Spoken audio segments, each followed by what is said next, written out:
Yes, ikaze dasanzwe cyane kuri Gitega Entertainment TV na cyane kuri mwebwe mwese mudukurikira muri mu gihugu cy'Uburundi cyangwa hanze y'igihugu na cyane kuri mwebwe mwese mudasiba kutwereka urukundo rwanyu mu gufite na subscribe ku batarabikora ndetse n'abadasiba kutwereka urukundo rwanyu bishije muri commentaire nuko tubashimira cyane mwebwe mumaze kubikora ndetse tunabaha n'ikaze mu biganiro cy'inkino ni ku munsi wa mbere genekezo ya gatatu ukwezi no kwa 10 ikiganiro nini cy'inkino kuri no munsi wa mbere aho tuza kubabwira muri Primus League tuza kubabwira uko inkino zagenze mu ndwi yaheze ndetse tuza kugaruka tubabwira nuko inkino zidasanzwe na cyane ku migwi ikomakomeye ku mugabane wa Buraya uko bagiye baratsindatsindana mu mpera zino ndwi nuko kuri nduranda za kubabwira muri Champions League ku munsi weje ku munsi wa kabiri byumvikana ndetse no ku munsi wa gatatu hari inkino zitegekanije muri Champions League tuza kuba tubigaruka kunuko twongi kubaha ikaze muri kino kiganiro nuko ku munsi wa gatandatu muri Primus League haba inkino zibiri ubona ko mu gisagara ca Bujumbura Vitaro yari yakiriye Flambeau du Centre urukino rwari rukomeye cyane mu gisagara ca Bujumbura Vitaro iza kuba inganye igitsindo kimwe ku kindi none mu gwa Flambeau du Centre ivuga ati twebwe gutora inota rimwe kabisa kuri no mu gwa Vitaro na cyane ku kibuga cyabo birahagije nuko kundi ruhande ni Atletico New Oil yaje kuba inganya ubusa ku bundi none umugwi wa Top Junior hariya mu ntara ya Muyinga ubona ko Atletico New Oil kabisa bigenda bicumbagira nuko ku munsi w'Imana Burundi Sport Dynamic yaje kuba inganya ubusa ku bundi na Bujumbura City kuri Stade Intwari imakamba ni Aigle Noir yaje kuba itsinda abatoyi babo ni Tigre Noir kabisa igitsindo kimwe ku busa Tigre Noir kabisa bana ko itaje kuba yoroherwa imbere ya Aigle Noir ivuga ati mwe muracari batoyi muri batoyi bacu muri kano gakino reka tubaha ikaze muri no higanwa baza kuba batsinda igitsindo kimwe uno mugwi wa Tigre Noir nuko Kayanza United hariya mu ntara Kayanza ni kuri Stade Gatwaro ubona ko yaje kuba yakira Message Ngozi mu kwitsinda igitsindo kimwe Message Ngozi kabisa yaje kuba itangura higanwa neza ariko gushika ubu ubona ko bitariko biyimerera neza nuko Kayanza United ya kubitsinda igitsindo kimwe uno mugwi wa Message Ngozi nuko Bumamuru kabisa ija kuba yakira uno mugwi wa Magarango Boys hariya mu ntara y'Ibitoki ubona ko Bumamuru aje kubitsinda ibitsindo bitanu no mugwi wa Magarango Boys ubona ko Magarango Boys itaje kuba ihagarara imbere y'uno mugwi wa Bumamuru nuko Olympic Star iza kuba inganya igitsindo kimwe ku kindi no mugwi wa Rukinzo FC ndetse Musongati FC mu ntara ya Gitega kuri Stade Ingoma baza kuba bakina no mugwi wa Interstar maze Musongati za kubitsinda igitsindo kimwe uno mugwi wa Interstar ubona ko Message nako Musongati yaje kuba ivyitwaramo neza imbere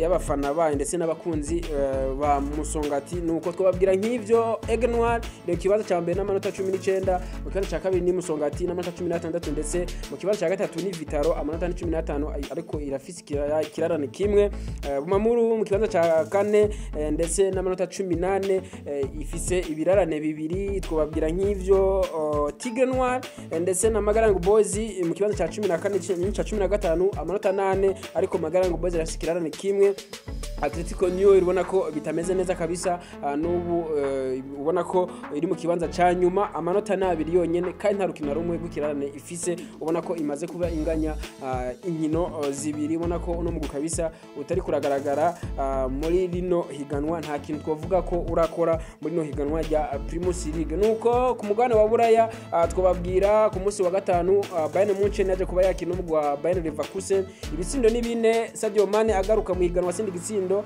Sané ndetse na Musiala Thomas Mura nabone batsinda igitsindo nivyo twababwira ku munsi wa gatanu Bayern Munchen yaje kubitsinda ibitsindo bine no mugwi wa Bayern Leverkusen mu kuri journée igira 8 mu gihugu c'Ubudagi nuko mu gihugu c'Ubwongereza ubona ko Arsenal yaje kuba yisubiza ikibanza cayo ca mbere mu gutsinda no mugwi wa Tottenham Hotspur ibitsindo bitatu kuri kimwe Thomas Gabriel Jesus ndetse na Gabriel Zaka baza kuba batsinda ibitsindo bitatu ku ruhande rwa Arsenal ndetse na Harry Kane yaje kuba batsinda igitsindo ruhande rwa Tottenham Hotspur nuko Crystal Palace ntiyaje kuba yoroherwa imbere y'abana basore ba Chelsea the Blues mu gutsindwa ibitsindo bibiri kuri kimwe Chelsea ubona ko yaje kuba itsinda bino bitsindo bibiri muri Liga Santander Atletico de Madrid yaje kubitsinda ibitsindo bibiri no mugwi wa Sevilla ndetse Mallorca nayo ntiyaje kuba yoroherwa imbere ya FC Barcelona.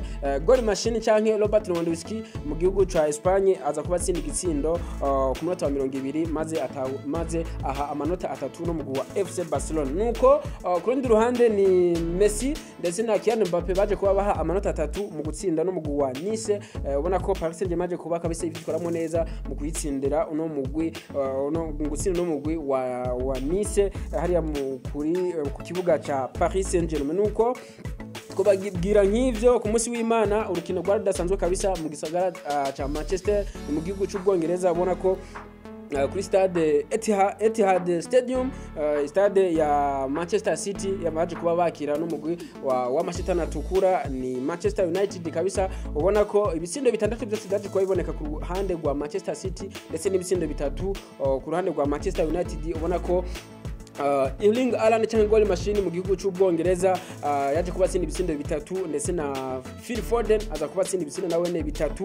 Ku ruhande rwa Manchester United ni Anthony yaje kuba atsinda igitsindo ndetse na Martial aza kuba atsinda ibitsindo bibiri. Aston Villa yaje kubinganya ubusa ku bundi ndetse na Leeds United. Twabwira nk'ivyo ku rundi ruhande ni Real Madrid itaje kuba yoroherwa imbere ya Osasuna mu gutsindwa nako mukunganya igitsindo kimwe ku kindi. Vinicius Junior aha igitsindo kimwe no mu wa Real Madrid ndetse na Kike Garcia aza gutsinda igitsindo ku ruhande rwa Osasuna. Nuko twabwira nk'ivyo FC Barcelona mu kibanza ca mbere amanota ubona ko no mugwi wa FC Barcelona isumba inota rimwe nako banganya amanota ku yandi. Ubona ko bimeze neza ku ruhande rwa FC Barcelona yisubiza mu kibanza ca mbere. Twababwira nk'ivyo Juventus yaje kuba itsinda ibitsindo bitatu no mugwi wa Bologna.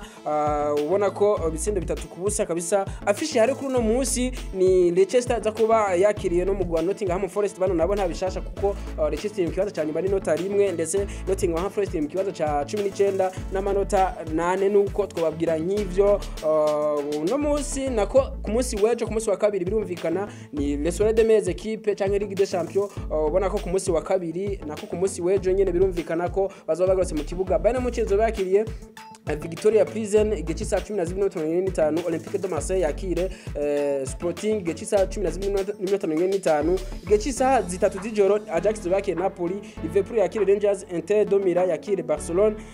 Club Brugge yakire Atletico de Madrid. Porto yakire Bayern Leverkusen.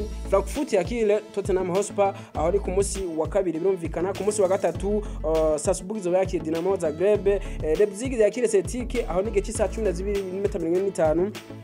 Gihe cy'isaha zitatu Manchester City bakiriye Copenhagen yo mu gihugu cya Denmark. Sevilla yakire Borussia Dortmund. Chelsea yakire AC Milan. Juventus yakire Maccabi Haifa. Benfica yakire Paris Saint-Germain. Real Madrid yakire Shakhtar Donetsk.